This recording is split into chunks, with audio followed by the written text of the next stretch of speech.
Alright, so we got all the flanges welded and it's time to do the corners, but we've got a problem.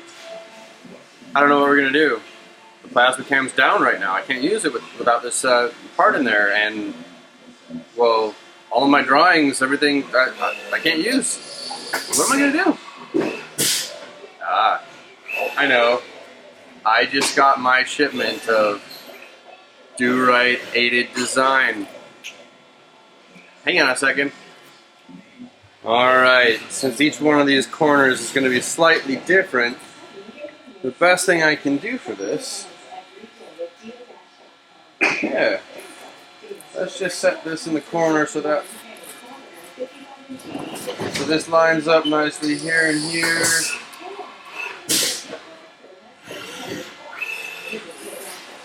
Oh my goodness. I tell you what, Do-Right aided designs has saved me again. Alright, so all kidding aside, that tracing method is absolutely the best way to do this because each one of these corners is a little different. And so got my metal here. Not only did I do each corner that I have to cut out, but I numbered them and numbered the corners. That way I keep the I keep the setting. I don't have to like try and figure out, oh, is it this one or that one? I am just going to be using a Norton zip disc to do the cutting here. Love to use the plasma for stuff like this, but every once in a while you just got to use what's on hand and what's quick and easy. The amount of time that it would take me to move stuff around and get everything ready to go, I could be done. Right? So sometimes it's just using the expedient way and not the fancy way is the best way to do it. So I'm going to get on this. It's cutting with an angle grinder. You guys have seen this a million times. I'm not going to keep doing that. As you can tell, machine's running, parts going out the door, busy day. It's the lunchtime hustle. And just like that, we've got corners ready to weld up. So I think what I'm going to end up doing is getting a decent weld here in the middle to hold it at the right height. I'll take one side off, finish that weld out, take the other side off, finish that weld out.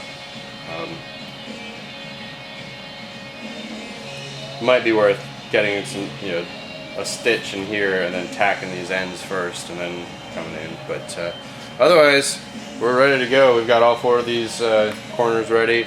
This will complete this section of the build. I can then flip it over, get the bottom plate on, and then we'll get the last part of the tray that goes in place, the outside perimeter, and the build will be done. Well, the build part.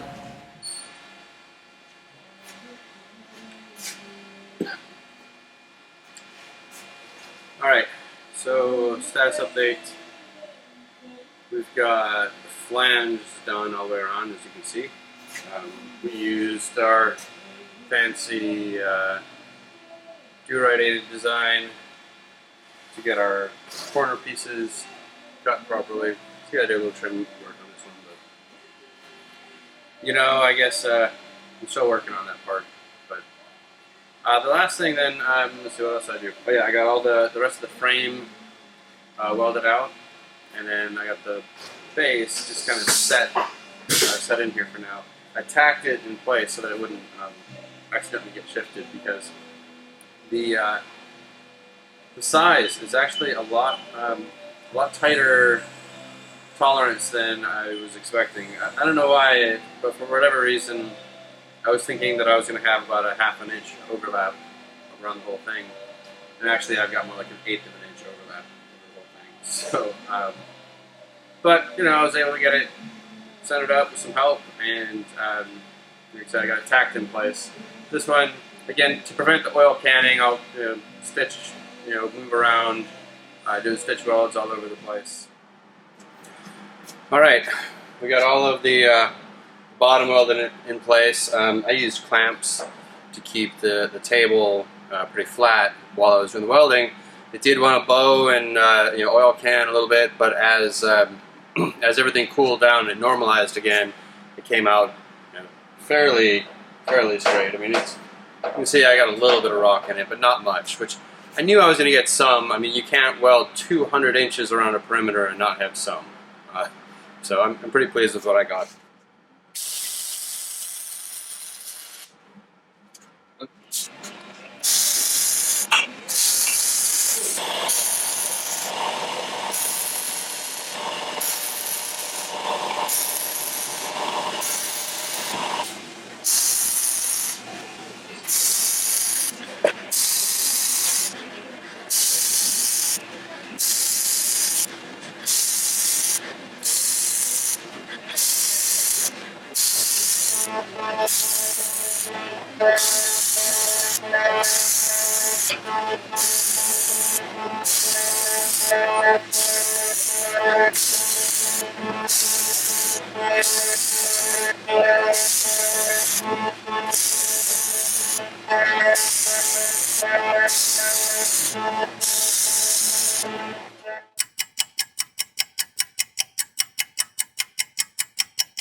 Alright, so one of the things that we had to do to make an adjustment here is for the slats. Now that we've got material on the inside of the table. Alright, so after I had cut it with the zip disc, I had to go back through and clean up the cuts and just get everything leveled out. It's amazing how accurately you can line things up just using your fingers and your eyeballs. You know, they're pretty accurate. You know, they can feel just a little when things are just a little bit off, and they can see. You know, over time you get a feel for how you know, how straight something is or how square something is.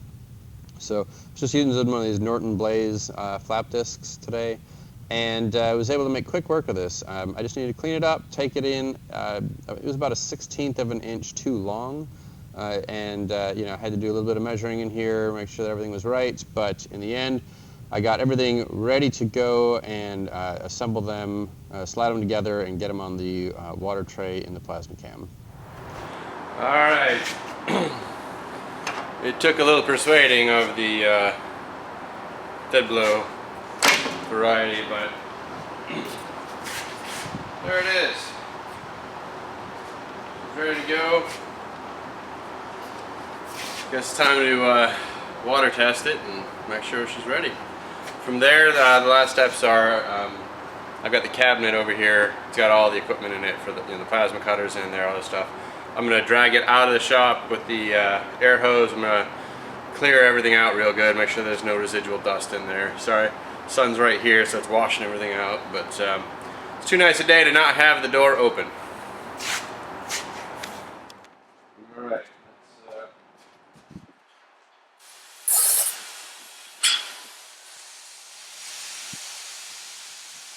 We got some water filling.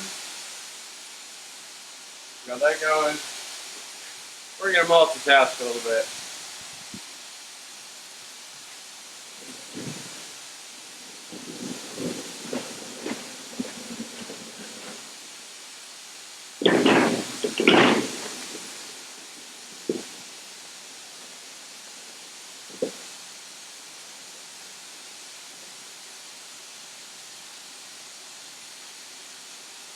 I'll bring you back.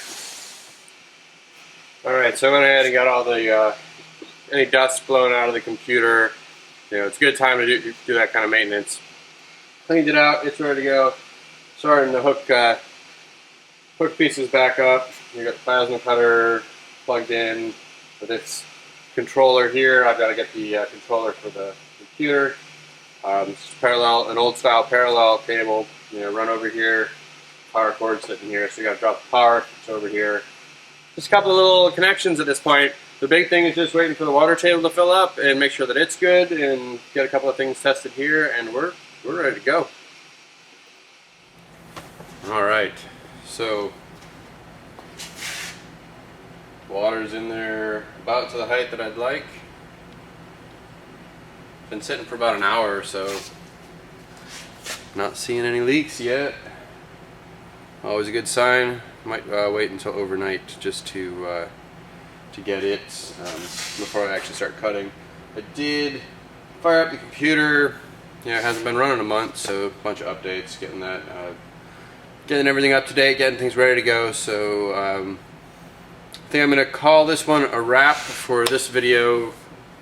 But expect another update, or to at least see some projects coming off the PlasmaCam again here very soon. So I'm a little tired, but I tell you what, I'm really excited to have this done. So thanks again for watching. Thanks for subscribing. If you like what you saw on this video and you're not subscribed, consider clicking that subscribe button. Hit that thumbs up.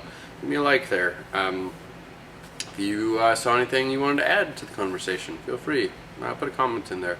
And as always, thanks again to my patrons. I do have a Patreon site if you want to get involved and want to contribute that way. There will be a card up for that as well. So thank you very much. Thanks for watching, and I'll see you again soon.